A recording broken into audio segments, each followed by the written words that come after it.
Joining me now on the Knicks Film School podcast, one of the preeminent podcasting voices in the NBA. He has been covering the league for quite some time, not only the Minnesota Timberwolves, but you could hear him talk about the league at large on his exceptional podcast, the Dane Moore NBA podcast. And we are pleased to have on the show for the first time a fellow Blue Wirean. That's not a word. Dane Moore, hello, sir.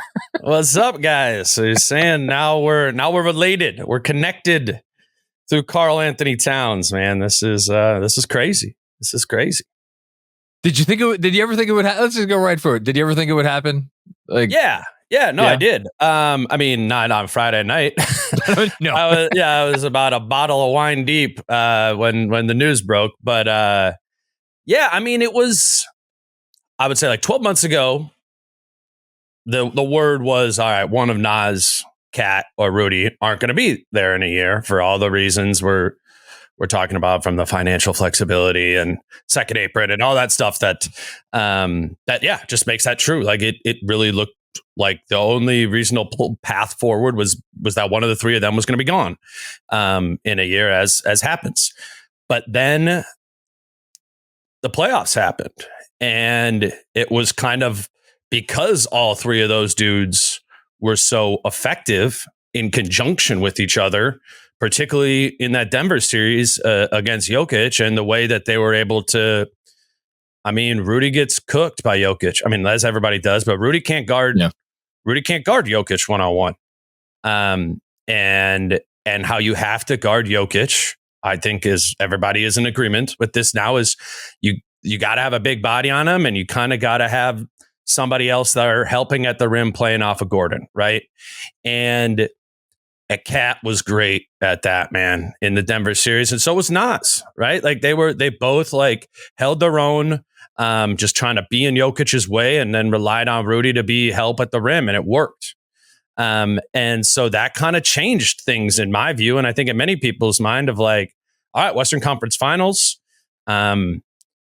I mean, there was some issues like fit and spacing and all that sort of stuff, but like it seemed like they put a lot of that behind them, and it was like, all right, let's run it back again. Let's see what this looks like. We know the financial bill is going to need to be paid eventually, but it seemed like once we got through like summer league, I thought like maybe something could have happened then, but then I was kind of, like, all right, Cat's back. Like, let's do it again. Let's see where this season goes. And then Friday night happened. I think it's funny, talk about being tied at the hip, because yes, we are brothers in Cat now, but we are also, in a way, brothers in Julius and Donte as well, who, I'm sure we'll talk about both those guys a little bit.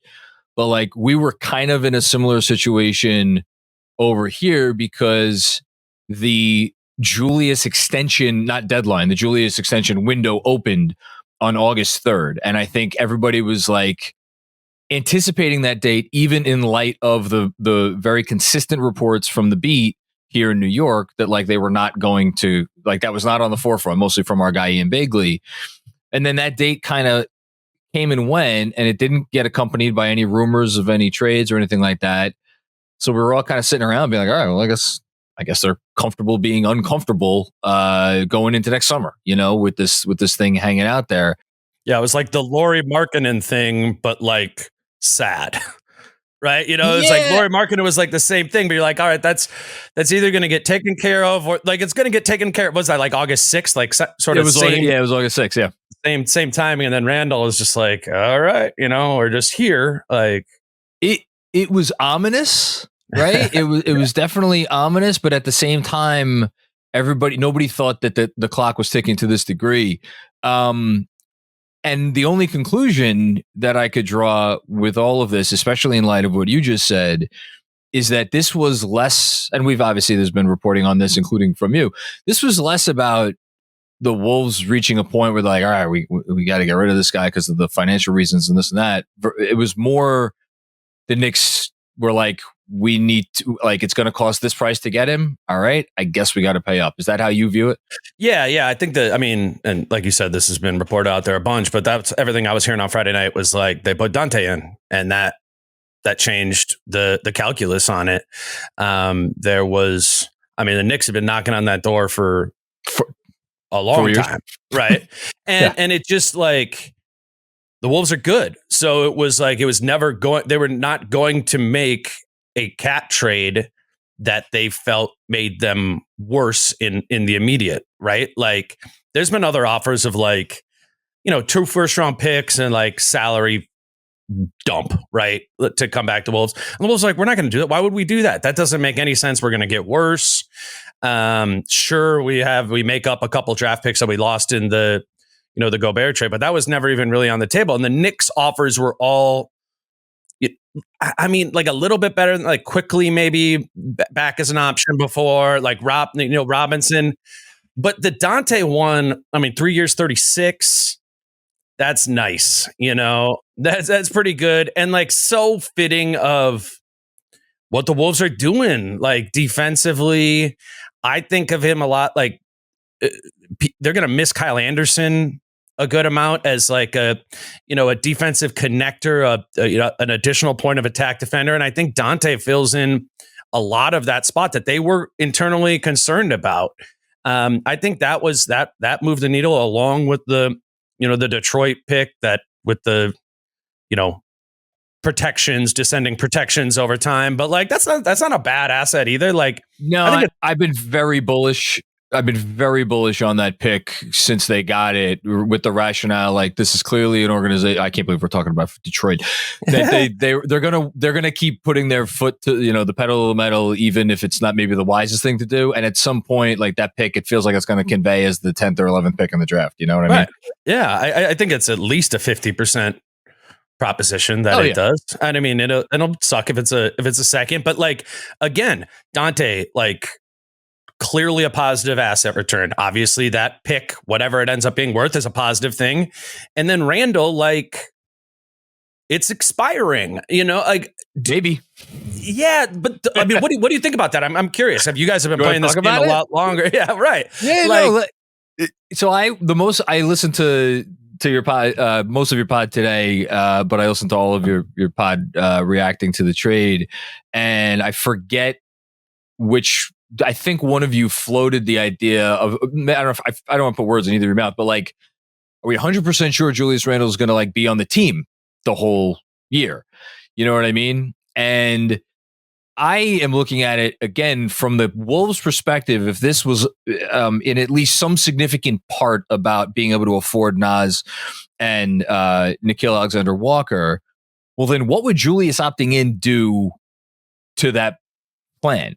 Well, you could still like, let's just say Julius does opt in, right? And let's say he opts in, sure. Then like what would need to happen to retain Naz Reid is Rudy Gobert also has a $46 million player option for that season, so he would need to decline that player option and sign an extension, maybe for like 36 a year or 40 a year. Dwayne Wade did that back in the day, right? He declined and there was a little bit less. Yeah. And that might make sense for Rudy too, right? Like, I mean, you're going to need to pay him still, but Rudy will be 33 then, lock him up for himself of like some security of 35 plus million a year or whatever for a few more years. I think that's a feasible proposition. I don't know how Rudy feels about that, but that doesn't seem out of the realm of possibility. So I think even if Julius opts in and they have some space below the second apron, particularly with Rudy doing that, where I think you could get Naz back. You could get Naz and Nickeil back if Julius opts out, completely there. I just think, man, I don't think $30 million is that much anymore. It's not at all, which is why we've had this conversation. I don't mean like we've been talking about this all summer, right? Because imagine you're Julius Randle. You're a 2-time All-NBA player. You're a 3-time All-Star. And you're like $30 million. Well, wait a minute. Hold on. Jared Allen just got $30 million. Like, all due respect to Jalen Suggs in Orlando, a wonderful young player. They're talking about Jalen Suggs maybe getting an extension upwards of $30 million a year. And Julius is probably looking around and being like, what, did I miss something There's here? no way in hell Julius is sitting around in his head right now thinking he's opting into that player option, right? I completely agree with you, which is what makes your situation, I think, fascinating now, and which is what made our situation on our end so fascinating because of the uncertainty. And we've seen it play out. I know you're obviously familiar with the Brandon Ingram situation. Well, if this is his price tag, what does that do for his value if you are looking around the league and trying to get something real back for him? Right. And I think that's how we end up here with the Knicks doing what they, in part, obviously they're in love with Cat. Like I just talked to Fred Katz about this of The Athletic. They were in love with Cat. That's why they made the trade. But this Julius piece factoring in, I think is just so interesting. Well, and there's an apples and oranges element to what the Knicks financial situation is to what the Wolves financial situation is surrounding Cat. I mean, part of the reason why I always thought the Knicks thing had legs to it, even without having heard anything, I was like, man, what better team out there to take on a $50 million player who's like maybe worth it than the team who has no expensive players? Like the Knicks had nobody who made $30 million last year. Like just in that sort of like vacuum, it's like and the Knicks are good. I mean, there's other teams who don't have any $30 million players who are bad. You're like, oh, whatever. But like the Knicks, they're trying to win. Yeah, like that always made some sense. And that's why I think it makes some sense from their perspective now. In many ways, just if you delete the names, you look at the salaries on there, like it looks like a Charlotte team. You know what the distribution like does. I mean, like the distribution of wealth of the players. Yeah, you're right. And to that, and like what team can take on the $50 million player? And I know we have to do it. Like the Knicks have a lot of those players, but they don't have one really expensive player. I know OG's deal. But even that, if he stays healthy, it's, I don't know, makes sense to me. I want to, okay, let's go back to Cat, because you started off talking about a lot of the basketball with Cat, which is, I'm happy you did, because I feel like I've been listening to as much analysis of this trade as possible. And where I've kind of come out is the talk, not from Minnesota's side, but like when people are discussing this in the context of the Timberwolves, I feel like I hear a lot about Karl-Anthony Towns, the person, and how you are going to, and you talked about this so eloquently. I said it the other day. I'll say it again now. If anybody has not listened to the Dane Moore podcast, the show right after the Towns trade, regardless of what you think about the trade, just like listen for the first 15 minutes, because the way you guys spoke about him and what he has meant to you individually and what he has meant to the city of Minnesota is just like, you could tell. You can't fake that. But less, not nothing, but less about the basketball part of it for Cat. And I want to get back to why I suspect why that is, because I want to hear your opinion. From the Knicks side of it, it is more about the basketball. But for a lot of Knicks fans, they cannot separate the basketball part of Cat from what they perceive to be the Cat, the person. And I don't mean that as a compliment. And because of this perception of what he has gotten painted as over the last few years. And John Krasinski, who I obviously know, I thought he worded it very well today in his eloquent story for The Athletic, and about how you guys, the Minnesota fans, have started to push back against some of those narratives over the last few years. Like, wait a minute, this has gone too far. So I threw a lot out at you, but I want your just general take, and then we'll dig in a little bit. Yeah, man. I mean, it's a fascinating thing. Like, I'm from Minnesota. I have a bunch of friends I grew up playing basketball with here, and they can't stand Cat. Like they can't, just watching it. It's maddening. It's maddening to them. And we'll get in, the basketball stuff. I think most people see some of that too. Like you're going to pull your hair out, like watching some of the Cat stuff. You are. I mean, it's like he's not going to deliver consistently on what you think he needs to deliver on from an X's and O's standpoint. You and Tibbs both going to be. No, he didn't have much hair. I at least have some hair. Yeah. He didn't have much left. But what I always say to my friends is like, I get it. Drives me crazy too when he, flails down the lane with his arms all over the place. He passes up a decently open three to go in there and get an offensive offensive foul, all that stuff. I get it. I get what people are saying, but I guess simply just because I have a little bit of, access to something that my friends don't have, of being in the locker room and being around and getting around Karl, is like, the one thing I can say, man, is like, that dude's a good dude. And that's not the case of a lot, a lot of players in the league, and a lot of players as like a teammate, like Karl is kind and considerate, and all those guys. I mean, listen to what Rudy Gobert said yesterday about bringing him in. Look, everything you've seen Ant ever say, like, Karl is kind and good and makes, people feel comfortable around him. I think he has a big, like, desire to be liked, and that might be an understatement. And it, like, it colors a lot of the way he acts and is, and the way he's extremely aware of the way he is perceived, and that bothers him. And it bothers him the way that he's perceived. And I think, like, people make fun of like the voice changing and stuff like that. Like, those are all his internal mechanisms of like trying to be perceived as someone that is more likable than he feels like he is being liked, if that makes sense. And it's a complicated thing. And quite, if I'm being honest, I think that would be a hard thing as a coach to need to just navigate from a personality standpoint there too. And I think that's an important distinction to be made between what John and I were saying, is that dude's been a great guy to us. That doesn't mean he's going to come in and be this like personality that's easy and wonderful in the context of the Knicks locker room on the floor for the Knicks. There's complications to Karl in that way too. It's a good thing Tibbs cares about nothing more than how players are feeling and their internal emotions, and whether they just need a shoulder to. Yeah, that's Tibbs. Karl does though, man. Like that's a thing. It's like Tibbs has got it. Like Tibbs has got to operate differently than he did before with Karl. He does that. This will not work if Tibbs does the same thing. I was there, man. It's interesting because again, perception versus reality.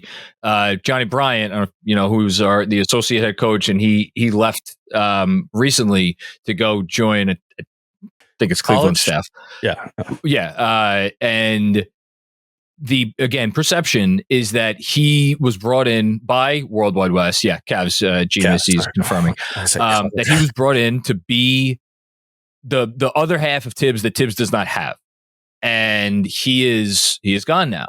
Mm-hmm. And so that part will be interesting. Not that there are not other people on the staff. I mean, Mo Cheeks just came in, and different players have different relationships with different guys, but that's going to be a very interesting dynamic. I have to ask you though, in addition to that's part of it.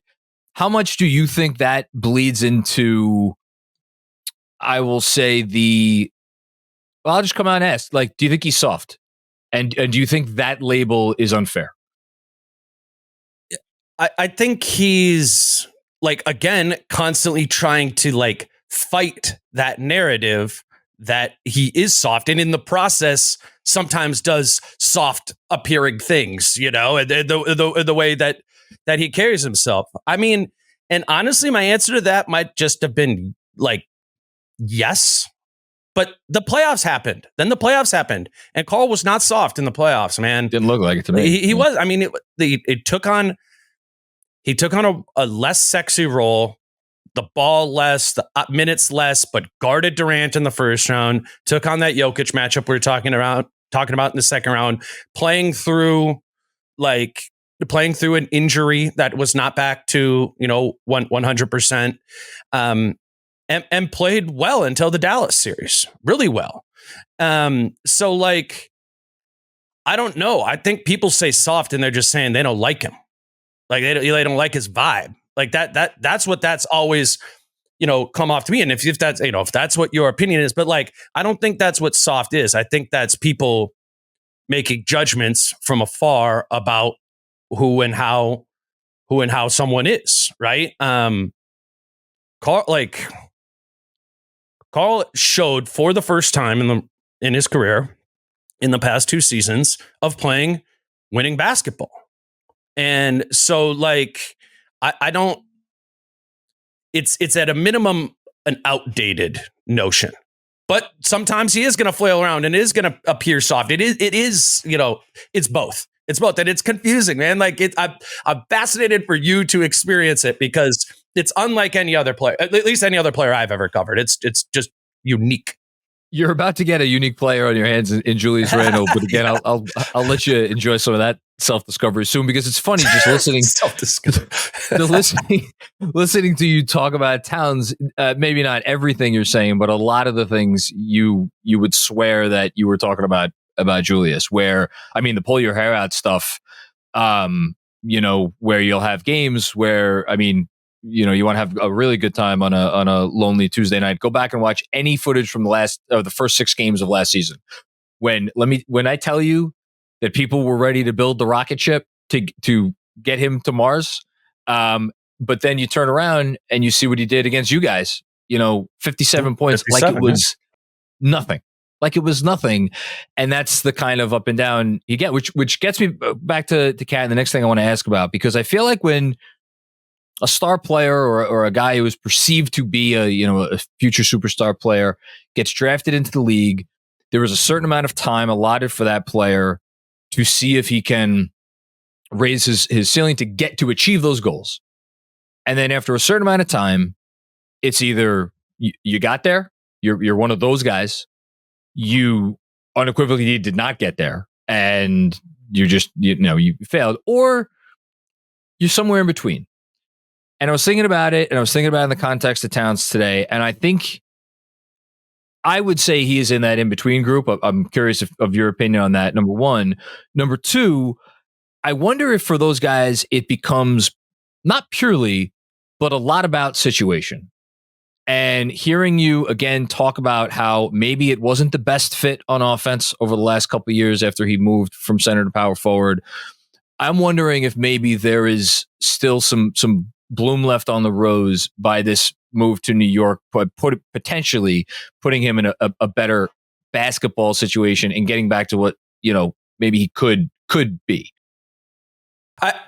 I've always been of the mind that Cat's best story probably looks like Anthony Davis's in leaving New Orleans and going somewhere else and a better environment that firmly has him unambiguously not as the top option. Because that was a weird dance we've been playing for the last couple of years here. He was not the number one option on this team, but you had to kind of treat him like it because he's the dude who was the first overall pick 9 years ago. He's been here forever. It's his team. He's persevered all Tibbs and Jimmy and all that sort of stuff. Like there was, and it was just like, it felt forced. It felt forced all the time. And I thought when that really started happening, a couple of years, that first Rudy year, like I think Karl's best story is going to happen. The best version of his story is going to happen somewhere else. And in this situation that has a hierarchy, a pecking order on the team that has him clearly not as number one, which check the Knicks do. I mean, it's going to be Brunson's team. But it also, my story would have required an organization and a coach that would know how to lead Karl into that. And I do not think, having covered Tibbs for 2.5 years here, I don't think that's Tibbs, and I don't know, is that Johnny Bryant? I mean, he's had it isn't now because he's gone, but like right now, yeah. Karl has had those, like there was, that was one of the messed up sort of things, like with Tibbs is like Cat's guy was a prominent assistant in the league named Vince LaGarza, who was, maybe you've heard that name before. He's kind of hopped around. I think he's in Utah now. Yeah, he's been in a couple different places, but like he was Cat's guy. He was his Johnny Bryant. He's like a big 6'10" dude who would like worked with Cat, like his whole upbringing, in the league. And Tibbs comes in like year one. And LaGarza's still there. And then I believe I have this right. Then he just fires like the whole staff, and Tibbs brings in, Dice and Greer and all the guys. Yeah. And like, without really like consulting Cat, about that, or Cat was very upset about that. He needs those things. I think to get the best version of Cat, he needs to be in the number 2 spot in a situation where he's not the guy anymore, but he also needs to be empowered to be the number 2 guy. And a lot of that is about off the floor, empowering him to make him feel comfortable and make him feel wanted and make him feel liked and just good about what he's doing. And I don't know about that part. I'm endlessly fascinated by Tibbs. I'm a Tibbs guy. I'll just say right out front. But like the notion that this is his strong suit, clearly, it is not. I mean, Rosas knows Cat too from Like I don't know how that connection is anymore now. I mean, there's actually, I mean, Tibbs and Rosas, those are both former presidents of basketball operations for the Wolves, who both work for the Knicks now, who are both there with Cat. Again, I don't know the status of those relationships, but at least there's some familiarity there. I wonder what the self-awareness is on Tibbs' behalf, because as you know better than anyone, the things that he believes to his dying day. And he obviously likes to make it all about basketball. And if it's not has nothing to do with basketball, then it doesn't matter to him. Well, where does the self-awareness on the personal level fit into that? And is Karl going to need that to specifically come from Tibbs, as opposed to maybe somewhere else on the staff or somewhere else within the organization? I think we have yet to, obviously, remains to be seen. Yeah, well, and to be fair, like, he definitely needed that when Tibbs was here and he was 22, 23 years old. Karl's 28 now. Like, he's gotten older and just definitely more mature than he was back then. Maybe Karl needs less of that. But I do think if you want to get the best version of Cat, it is about convincing him to play the way that you need him to play. And he needs that through, like, love. Well, let's talk about on the court, because, you know, you talked again at the start of the show about, you were saying how great he defended Jokic in the role that he had. But then right after that, you're like, well, and so did Naz Reid. And we talk about Cat shooting. And then right in the next breath, we could talk about Naz Reid shooting. And like, you go down the list, and again, just like the way that I have been perceiving the conversation about this from Minnesota's end, and he had Bobby Marks on ESPN today go out and say, Bobby, I love Bobby, he's been on the show, go out and say, I think Minnesota got better, which is not a crazy statement on a number of levels, but the fact that it seems to be so comfortable to put that out there, it doesn't feel like you guys feel like you're going to miss all that much on the basketball side. So tell me I'm wrong, or tell me I'm misperceiving that, because that's what I'm getting from what I'm hearing. No, I think that is fair. I think it's been this question we've to some extent always have, of like, how big is the delta of what Cat provides in terms of team winning, right? Is that since Edwards specifically, or is it's been always. It's been always like, who's the guy? Who is the player, that the individual player, teammate, that Karl-Anthony Towns has elevated most in his career? Is it Andrew Wiggins? No, that didn't really happen. Didn't really happen with Jimmy. It didn't, like, Ant and Cat like had a tenuous on court chemistry in terms of just like, they never really found a great 2-man game together. Like, weirdly, I think the player that Cat helped most in his career, of a teammate, have elevated them, was Rudy Gobert. It's interesting. I really do. I think, like, offensively, Rudy too. I mean, he would get downhill and he'd find Rudy on lobs better than anybody else on the team, including Rudy in the offense, which you know how that works. Like, and I think Cat did get that, of like, okay, getting Cat to like get Rudy to do a little bit more on offense, he's going to give you a little bit more on the defensive side of the floor. But there's always been some of that, like, Ewing theory to Cat, where it's like, well, how big is what is the difference? I mean, last season, Karl missed like the last 20 games of the year. And And I was at the very first game of that where it's like, all right, Karl's out, and it's like he's maybe out into the playoffs, probably going to miss the first round or whatever. And it very much had a, like, people were like, okay, that season's going to kind of like deflate, and they're not going to win a playoff series anymore because Karl got hurt. And we had some of this Ewing theory going. And what happened is you probably remember this game. It was in Indiana, and it was the game where Anthony Edwards hit his head on the rim, blocking the shot at the buzzer. And what happened that night was Ant was like, fuck it. I am taking over. Like, I'm the guy. We are still going to the playoffs. We are still, like, nothing changes. We got enough here because Naz is good. Naz is 80% or maybe more of what Karl is.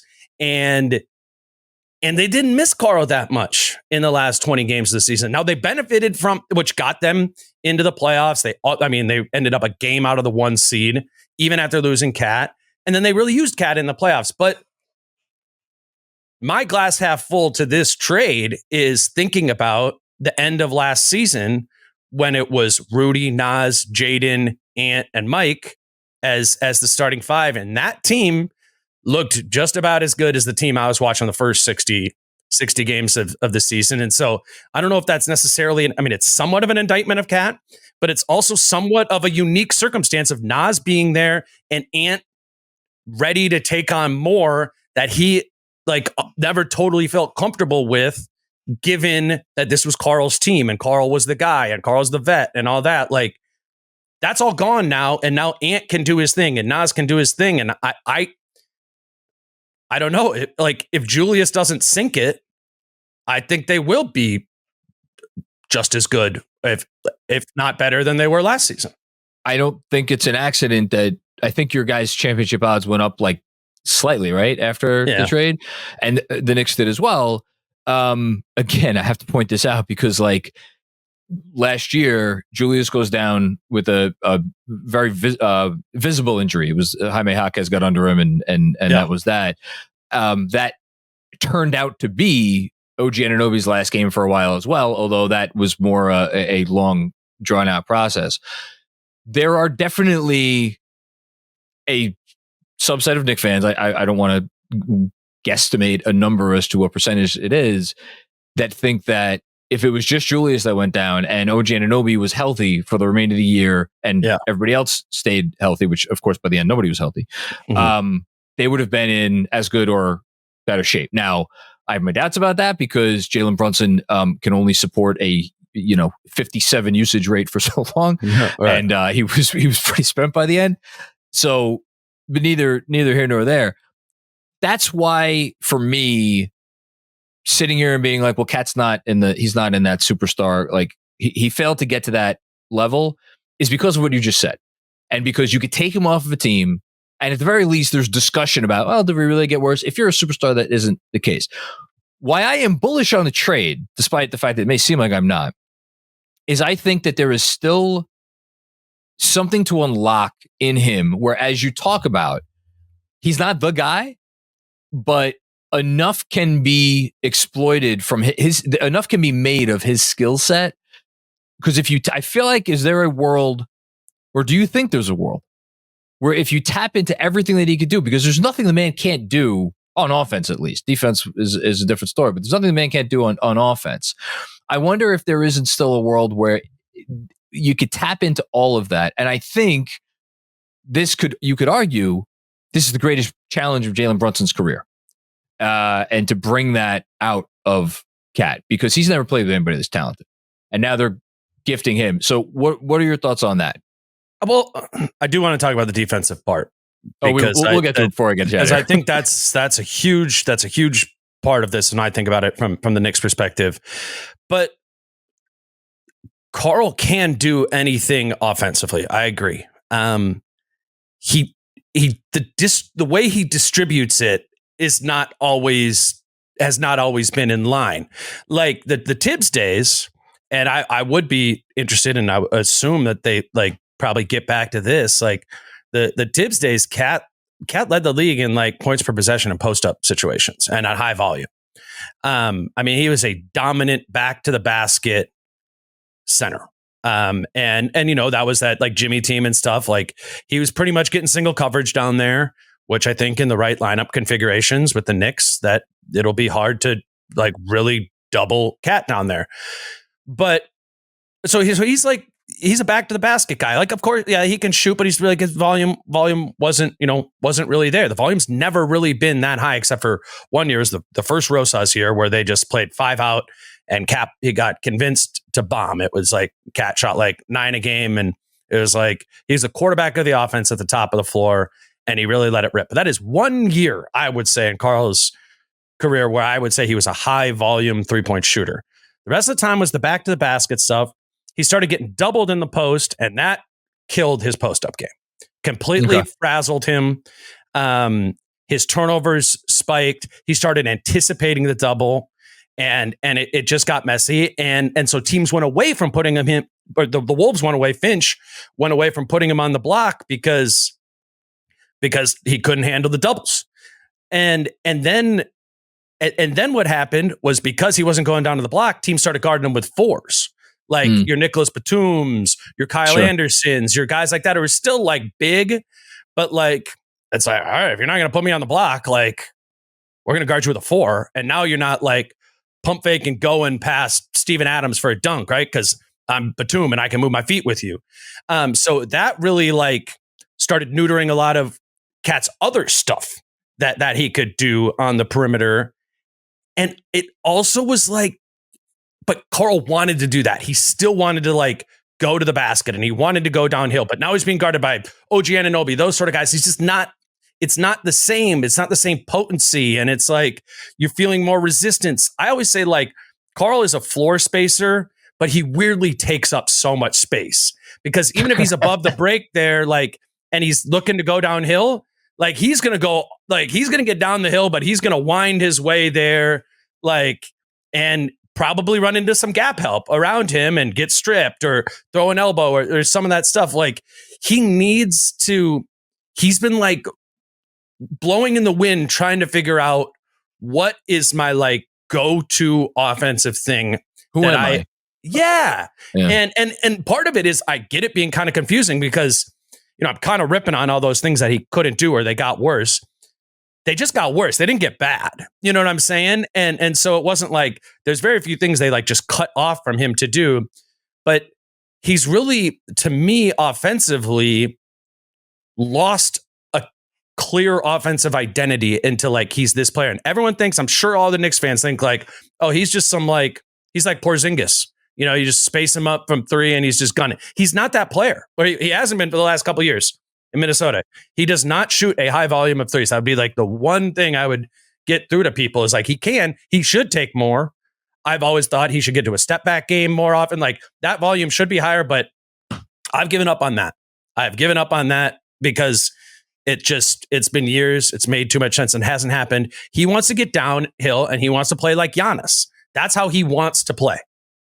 And that is not, in my opinion, that is probably not the best version of himself. And I think it's certainly not the best version of himself on the Knicks, because you know who that is? I think that's just Julius Randle, Yeah.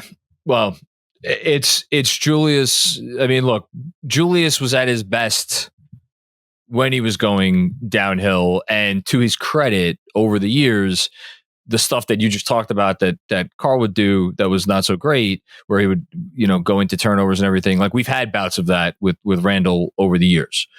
The difference is that teams obviously knew what Julius wanted to do. They knew where he wanted to operate. And they were able to guard him in a way that prevented him from getting into those comfort zones, because he doesn't have the jump shot, obviously, that Towns has. And then the other part of it, and this is not Julius's fault, the Knicks never had the spacing to make that as feasible of an option as it would have been, which is why the talk the entire summer was, we're finally going to get some small ball. We're finally getting opportunities for Julius to operate as the 5, which I said on a podcast recently, like him and Naz Reid, I think are going to be awesome together, like supporting your guys like backup units. Like we'll see if it goes that way. But back to Cat, like it really does sound like Tibbs in more ways than one is going to have his work cut out for him. And again, to a lesser extent, Jalen Brunson, because I do think, Brunson is the guy who has the ball in his hands a lot. Like, I thought he made Julius a little bit better. I don't know that those guys ever had the best chemistry. I'm hopeful. But as you say, I think it's going to be an uphill battle. But the thing is like, it's possible. Like, I have always believed like Karl-Anthony Towns is a few small adjustments away from making this work. Like, because we said, like, the game's there. The part we were most concerned about, we can talk about now, is like the defense has elevated some. It is not what it was. It was not. That. Yeah, but I just like, there is a way that I think with good coaching and like careful coaching that you can find an offense that gets Karl to work to like maximize himself. And again, I go back to the Anthony Davis thing of like with the Lakers. Like, I think that is out there for him. You're just going to need to be intentional about finding it. Defensively, I think Cat is fascinating because look, I'll take that word. I'll take that word over some other words I've heard. Because like, I mean, I'm giving him his credit for the playoffs. That is the reason, like, that they were able to do the cat on Jokic and Rudy and the spy roll thing is why they were able to beat the Nuggets. And that is no small feat. But the arc of Karl defensively is wild to me. I haven't covered him his whole career, but most of his career I've been here on the beat. And what has happened, there's been so many executives and coaches who have been here in that time. It's not that long. It's like 8 years, but it's like 7 Pobos and 5 coaches. Maybe it's the other way around, a ton. And so what always happens is, as new coaches come in, new assistant GM people and whatever, you end up having some of these conversations with them. And I'm telling you, to a man, every single person I've ever talked to, it has taken 1 year and they have gone from being like, we're going to use Karl in a drop to we absolutely cannot use Karl in a drop. That needs to be gone. Everyone, man, every single coach, except because it's a decently big body. It like seems like something he should be able to do. And and he has big feet and he's not like super laterally nimble, but it is not the best thing for him. He's like Jokic. He is best up. And if he's the 5, blitzing in coverage, the year before they got Rudy Gobert was the first year, for my money, that Karl-Anthony Towns is a clearly positive defensive player. And that's the Pat Bev team. That's the Jared Vanderbilt. Like, that was the Minnesota series, right? Memphis series, yeah. Sorry, that's what Minnesota was in that series too. Thank you. But they Finch was open about it. He's like, yeah, we're like a pitcher that has only a fastball. All we can do is blitz and coverage, right? They called it their high wall. And Karl would fly up to get the ball out of whatever, Trae Young's hands, and then they rotate on the backside, Vanderbilt or McDaniels, or whatever, like we see Denver do. A lot of different teams do that. And that's Karl's best defense to this day. Not like he played some drop a little bit better last year. Obviously, he had to do it a lot less because when he was playing the 5, it was often against backup groups. So you're not playing against super dynamic pick and roll players. But I think certainly Karl's best defensive coverage is playing up. It's the one he said he's most comfortable in. He said it's his preference time and again. He said that. And I know that is not Tom Thibodeau's preference for how he wants to play. It is the staple of every Tibbs team ever is drop coverage and rim protection reliant on the center. And that flamed out terribly. Even the year the Wolves were good with Jimmy, that the Wolves were terrible. I think they were 26th defensively that season. I will ask you briefly, how do you perceive Cat as a switch guy?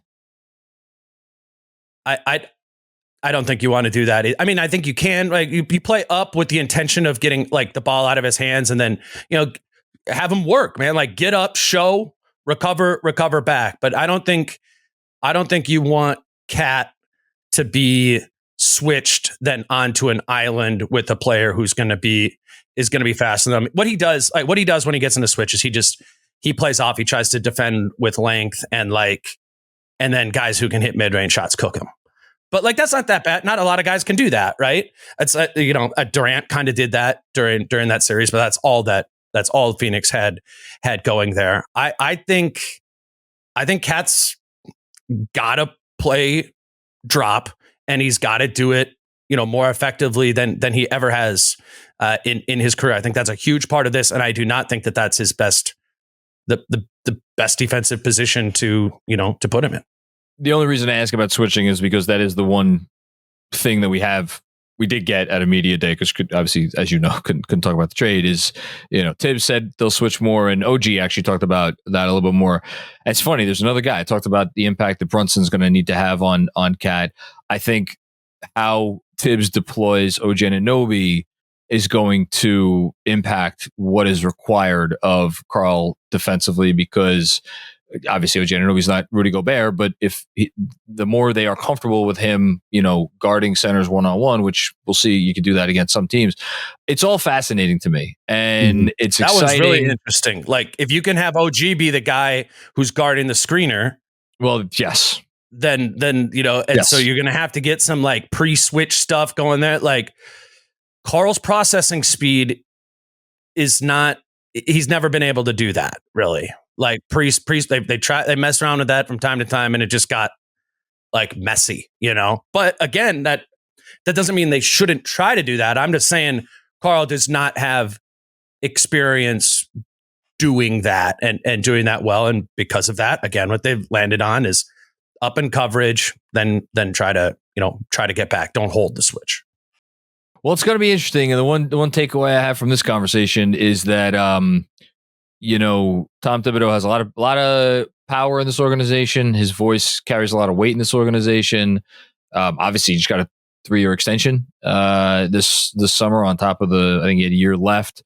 But I don't think it's a overstatement to say this is going to be his biggest coaching year in New York, because for as much as it's easy to sit here and say, well, if this doesn't go well, then obviously Towns is going to get blamed. Well, if it doesn't go well, then you can't turn around and trade Towns because of the money.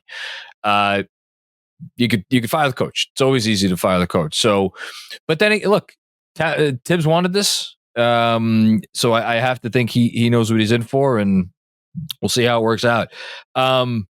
Any last? I keep you here all night, but any last thoughts from you? Anything you're wondering about on our end with Yeah. We're gonna play this audio on my show too, so some of sure. So some of my listeners can kind of get a Knicks perspective. I think the one thing we haven't talked about here is DiVincenzo, and I like. Let me grab a box. You're just like, oh, he's great, he's good, you're a good contract. It's like, where do you think the Wolves are gonna feel him? And do you agree with how much of a win it was to get DiVincenzo in the trade?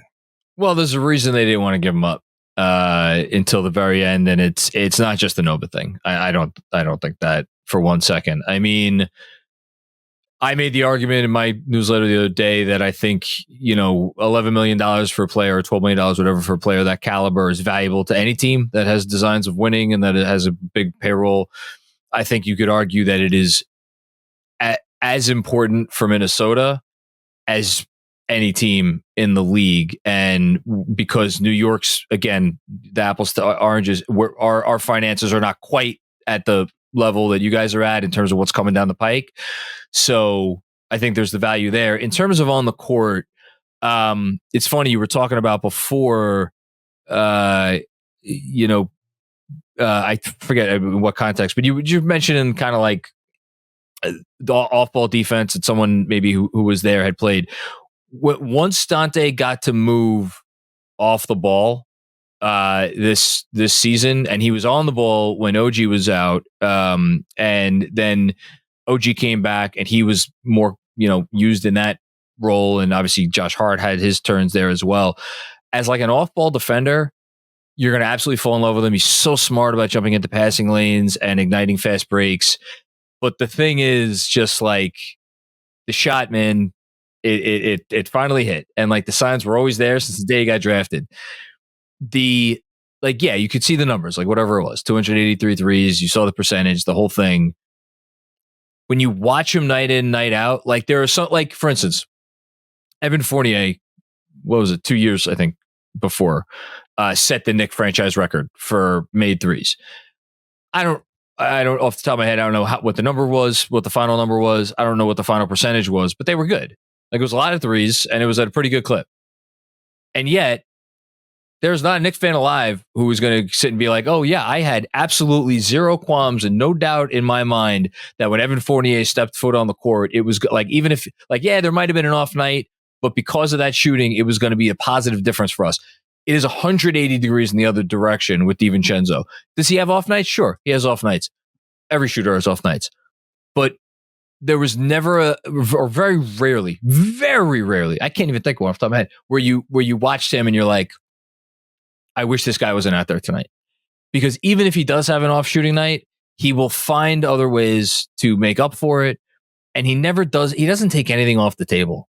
The biggest thing that I was kind of waiting for, I was kind of wondering about was like, if we get into a series against Boston, is that team going to be able to exploit his size sharing the court with Jalen Brunson? And is that going to limit the amount of time that those two guys could play together? And I'd be lying if I didn't wonder to myself whether that was at least like 1, 2, 3% part of their calculus here. Like, hey, we're going to have to get past the Celtics. Well, if we have to get past the Celtics, like, how are we really going to be able to play two guards of that size together? But that's neither here nor there. You're going to love them. You're absolutely going to love them. I think the off-ball part is really interesting because I think the Wolves have one of the best on-ball defenders in the league in Jaden McDaniels. And you maybe thought I was about to go say Ant right there. No, I mean, yeah. Well, but one guy has a bigger load to carry, obviously. So, Jaden is significantly more consistent with his defense than Ant is. But I do think Ant is terrible off ball. And okay, I didn't know that. Oh yeah, it's bad. Yeah, what? Just sit down and I'm sure you're going to go watch some. You're going to go watch some cat defensive stuff. I know you're going to do it. Yeah. Keep an eye on Ant when he's starting guarding the guy in the corner. And see if he sticks with that guy. Okay, but Ant is like if you're saying DiVincenzo is more of an off ball than on ball guy, Ant is the inverse of that. So that's a good fit. Jaden's one of the best, I think, on ball defenders in the league. But I also think what's nice is DiVincenzo, like Alexander Walker, can do both. Like he can do both. And I think there's real value and importance with this team, not just this season, but going forward in expanding what Jaden McDaniels can be on both sides of the ball, but particularly offensively. He's just been like a go guard Luka guy. And like, maybe you're going to take 4 shots in the game. I think what they want to get to is like, all right, Jaden, you don't have to do every single possession on Luka. We'll use you as a, off ball situationally. We'll put Nikhil, Ant, Donte now on there. I think that will help Jaden have more energy for offense. And I think it will help keep Jaden out of foul trouble. And I think that's really big if part of the vision of where this team goes over the next 2-3 years is the like Ant, Jaden, and Naz thing together. Like Jaden needs to become like an 18 a game guy, a higher, he's like a 14 usage right now. Like that is going to turn up. And I think to effectively turn that up, you need more guys who are defensive minded. And I think Donte being able to provide that good defense, because the Wolves have like Dillingham, like that's going to be a weak defender to add to the rotation. And just the other thing I'll say, because you're talking about McDaniels, Andrew, who's producing this episode, has made fun of me in the past because I think highly of Jaden McDaniels. I'm very, very high on his potential long term. I feel like it was, that dude's a dog, man. He's my type of player. I'll just say that. Donte is the sort of guy, like everybody always talks about. Oh yeah, if you're a young team or you're up and coming team, you want to grow. Like get shooters. Like shooters will just make you better. I feel like that's truer of some guys than others. And when Donte's out there, it's the combination of his shooting and his smarts, and he knows how to leverage himself so well. He's always moving. And transition. Like you have to pay attention. Like, so that's the thing. Finch is going to love that, man. Finch, the constant movement in the half court and an intention to get out in transition. Like that is literally what the Wolves need to add to their offensive cocktail.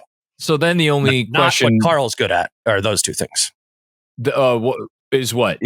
Karl's super stagnant in the half court setting, and he's just big, so he's not a big, transition player. I think that's like he's the trail guy. He's a trail guy. Yeah. And he's good at that. And it's just, I think like this team already has, Rudy Gobert. They got another trail guy in Naz Reid or Julius or whatever. I'm optimistic. Like the reality of the situation is Donte DiVincenzo shot more threes than Karl last year and shot him at the same clip. Like that. And it's a little bit different, positionally. Like, okay, now your 5 can like space the floor, but from the Wolves standpoint, Karl wasn't the 5. Rudy was always going to be in the dunker. And functionally, in many ways, like Donte is going to be the spacer, just like Karl was the spacer, like above the break. And I think that will, in a weird way, like I think DiVincenzo will be able to fill in a lot of whatever's lost there. My big, I mean, from a general NBA fan standpoint, I'm going to be looking to see how often, if at all, we'll see. It is Donte and Ant in the backcourt to close games next year.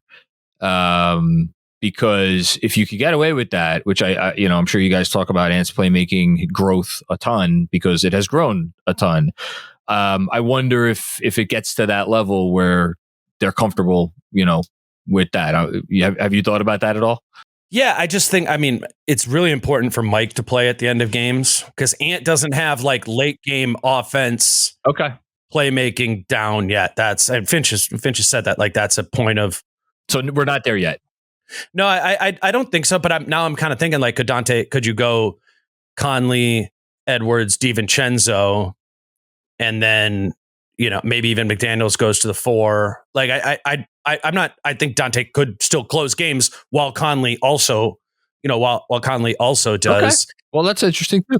I do think a big thing though, like a lot of people point to like Cat's struggles in the Dallas series for a reason, or just like the team running out of gas. Mike Conley is awesome for this team, a great piece, but he could not function in coverage against the Kyrie and Luka pick and roll game. That's why I bring it up because when you get to those levels, the tug and the push and pull. Like they need Mike out there for late game offense, and they would prefer to take Mike off the floor for late game defense. Against that type of team. But if you're playing, I don't know, like if you're playing the Pistons, like who cares? But we are talking about the playoffs. I think the good thing is like Mike will be comfortable seeding minutes, like he is 37 and like that won't be that. I don't think that'll be like some huge collision if they do need to go to that at times. And Mike Conley just can't play 76 games again, closing them, starting them, whatever. Like I think DiVincenzo gives them another like live body that allows them to keep Mike Conley fresh for the playoffs because Conley is important to this team. Well, you're gonna love DiVincenzo. I'm very. What about give me Julius and Gobert thoughts? Sorry, did I cut you off? Look, Julius takes him. He takes him. Like he fires away. And he has operated like I could show you some numbers over the years with Julius, and Mitch, who is I love Mitch. To everybody out there listening, I love Mitchell Robinson, but he is arguably the least skilled, big time center in the league, like a guy who has started a lot of games. And Julius, in those alignments, even with RJ Barrett at times when RJ was not exactly lighting the world on fire, you would look at the offensive numbers for those for those lineups, and they were really, really, really, really good. Like Julius is a lot smarter than he gets credit for. And I tell you one thing that he started to do over the last few years, much to my chagrin, he often tried to like force passes into Mitch, and they were good passes, but Mitch is not the guy that can handle those, and so it didn't often end well, which was a point of frustration. More on Julius, but it wasn't fair. But like, why you keep trying to force this? Like these are not going well. Like so, that's maybe a possibility. I think you'll like Julius. I mean, I'm more curious on his end how I don't say how empowered he is, but like he was the first guy here. He was here before Brunson, and that reputation carried over. And like, yeah, like Brunson became the best player on the team. He became the most important player on the team. But around here, and I wonder if even inside the team, it was more like, all right, we got 2 All-Stars. Like it's like 1 and 2, and maybe not that much separation. That doesn't carry over with a trade, So like it was kind of just expected. Like, okay, well, whether Julius is having a good game or Julius is not having a good game, he's going to close the game. Now, some of that's on Tibbs because Tibbs, didn't want to ruffle feathers, I think, and he wanted to keep his guy, and that's the other thing. Julius, like you talk about Cat needing to be managed. Julius needed to be managed to a certain extent. And so what happens the first time, like he's not in the closing lineup? And if that becomes like a semi-regular occurrence, like what is that going to mean? And those are not questions that we ever had to answer here because he was just like, he was Julius. Obviously, he was going to close games. To say nothing of obviously starting games. Yeah, I think at least to the starting point, I think the Wolves are in like a good position to empower him at the beginning. Where like, I think there's like a perception out there that, Naz Reid needed to be able to start. I don't think that's what it is. Naz Reid needed to be able to get to 30 minutes and not like that didn't like he was a 22 a night guy, like when Karl would play. So there's a way I think to. How many is Rudy playing?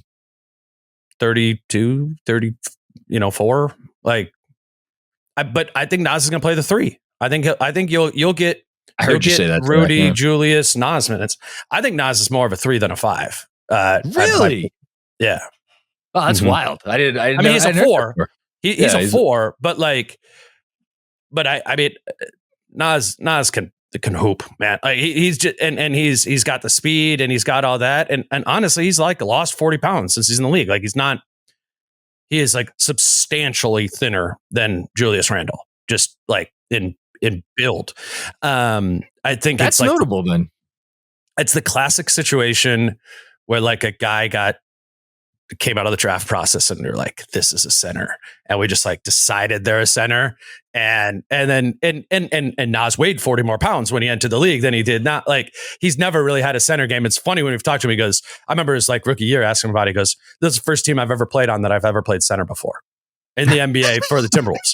Like he didn't play that way. It was like like he's like a combo kind of forward is how he grew up playing. So interesting. I think you can give Julius the starting job. You don't have to maybe close with Julius all the time or the same political things that you had with Karl. So that gives you a little bit more wiggle room there. And then I think you can play all 3 of Rudy, Naz, and Julius together. So I think you can get Naz to 30 minutes a game while keeping Julius happy as a starter. It's funny because we could end here because I know I've kept you over, but like there was a ton of excitement obviously about this season before this trade on the Knicks, the fan on the end of the average Knicks fan. I'm not sure if that level of excitement has gone up or down since the trade, if I'm being frank, but putting aside the center issue, which obviously they have now tried to solve with this trade, the one thing that people were worried about, that concerned about at the very least, was like, wait a minute, do we have too many guys? Because you have all the starters and, Randle, McCall, OG, Jalen, like all those guys, Tibbs going to, like, I don't tell you, Tibbs likes to play his guys. And so, okay, 34 minutes, 35 minutes, whatever it is.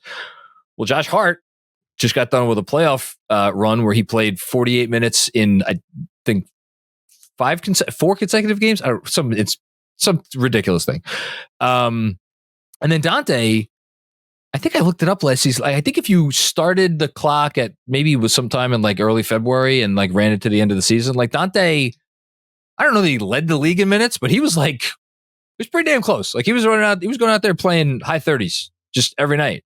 And so now, and then you got Deuce McBride, who's an important part of the team. So now you like keep everybody involved in the whole thing. But are these guys okay? So who's playing the 20 minutes? Who's playing the 22 minutes? And I'm going to be interested to see how you guys navigate that. And like Dillingham, for instance, is Dillingham going to be a member of the rotation on night 1? I would assume he is, right? Yeah, no, but this kind of like pushes him down to like last guy in the rotation, I think, because you don't have now. Donte could maybe handle some point guard stuff. Like they need to like figure out how to handle point guard minutes that aren't Mike Conley. And like maybe a little bit of that is Ant, a little bit of that is Nickeil Alexander-Walker, a little bit of it is DiVincenzo. I thought Finch had a great quote when he was asked like, what are reasonable expectations for Rob Dillingham? And he said, for him to play well 1 every 3 nights. Like, like he said, that's what like is reasonable from a 19-year-old point guard, you know. That's a great quote. And so that's a great quote. And so I think he's gonna have. And he talked to it. He did a great interview with Minpost. And anyone wants to listen, I don't know why you guys would really care about that. Your listeners would care about it, but I think he will shrink and expand. Has the ability to shrink and expand Dillingham's role to fit what they need. And the reality of this situation is like, yeah, okay, Dillingham, you were a lottery pick, but you're coming into a team that went to the Western Conference Finals who has every intention on doing that again. So I think DiVincenzo actually helps them mitigate some of that risk, because it was looking like on draft night, it was like, all right, Mike Conley and Rob Dillingham, 37-year-old and 19-year-old, that's all they got at point guard. Because Monte Morris is gone and Jordan McLaughlin is like, there's no other point guards on the roster. Now you're like, no, I don't know. I think I like that element of it for DiVincenzo. But yeah, is he going to be cool coming off the bench? I think he'll be cool coming off the bench if he gets his minutes, if he can get his shots up when he's in there. Like he's not like he's the furthest thing from a selfish player, but like the one thing I could not help.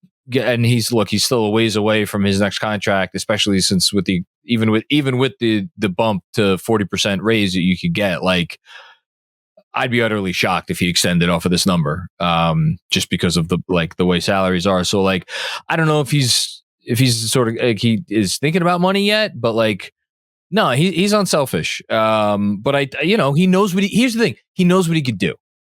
He knows what he could do. He knows how much he could help a good team. And, like if there's 5 guys out there who are better than him, and he'll sit back and he'll root for them as hard as anyone. But I have a funny feeling you're going to want him out there closing games a lot more often than maybe some people think. Yeah, I got to think about that one. And I mean, and it is a fairly like positionally fluid group, like outside of Rudy. And I think Finch will do it, but it's going to be. I'm curious to see how many different positions they'll have DiVincenzo play or Randle, or, like what is that all going to look like with like how they're able to slide that around. Randle's not playing 3, I'll tell you. That's right. Yeah. All right. Well, the 5. I mean, I am interested about that part of it of like, because again, I told you what I think about Naz Reid. Yeah, like, I want to see him. I want to see him with Naz. I'd be curious to see him with Naz at 3. I'd be curious to see him with Naz at the 5. So I'd be curious to see both of those. Look, I'll be rooting for the Timberwolves from afar this year.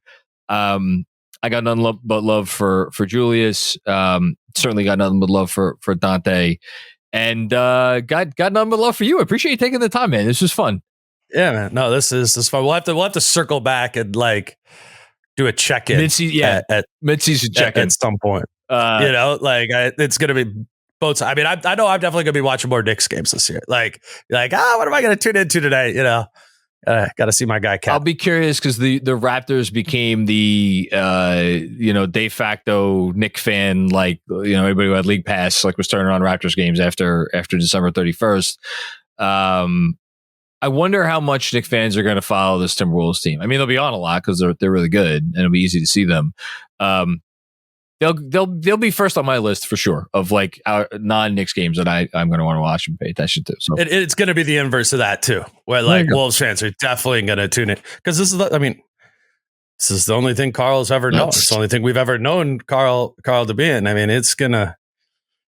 I am endlessly fascinated to see Karl in New York with the New York media. Oh, I mean, dude, you want to talk about soft? We are soft.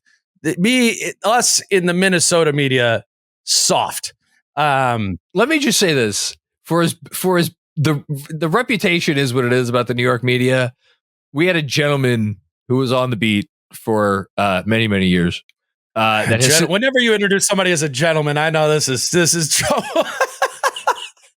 He has since moved on to greener pastures being South Florida. He liked to stir stir the pot every now and then. Since he's been gone, though, I got to tell you, there's not a whole lot of that. Everybody is incredibly cordial, and like, yeah, I don't see that being a problem. What I will say is this: like, I don't know how it works there, but we have the best beat in the league in terms of like just the amount and how good they are. And if there's something burbling under the surface within the organization, like let's say Carl's not getting along with Tibbs or whatever, like it'll come out. Like no one's sitting on that. That's going to come out, and then it'll be interesting. Hopefully nothing like that happens. So we don't have to worry about anything. I mean, it'll happen. I'm curious to see how they play through it happening. Like that's just life. That's any star player, right? Like you gotta navigate the relationship of it. But yeah, man, I don't know. To your listeners, enjoy Cat, and like I said before, like a great dude, a really good dude, and a goofy but effective basketball player. I hope people give him a real chance, and if it does start off a little, if it starts off good, then he'll be fine. If it does start off iffy, I hope people will have some patience. Dane Moore, please let folks at home know where they could find you and your exceptional content. Yeah, Dane Moore NBA on Twitter. You can, and if you want to check out my show is predominantly Wolves centric, but if you do want to tap in and check in on Julius and Donte, I'm doing daily pods throughout the season at almost every day, just kind of covering this team on a day-to-day basis. So yeah, Dane Moore NBA podcast on YouTube or on wherever people get podcasts these days. I said before we started recording, I'll say it now. You are one of the truly exceptional and inspiring independent content creators out there, which is fantastic to see. It's fantastic to say. And I wish the Knicks would take a page from your organization's book and maybe, give a little access every now and then to the little guy. That's a whole loaded thing out there in New York, man. No, it's fine though. We persevere. We don't have as deep of a media contingent in Minnesota as New York if I was the only media person attempting to cover the Knicks, they still would not let me within 50 feet of that building. But that's neither here nor there. Dane Moore, thank you so much for your time. Best of luck this season. Thanks, man. Yeah, let's do it again.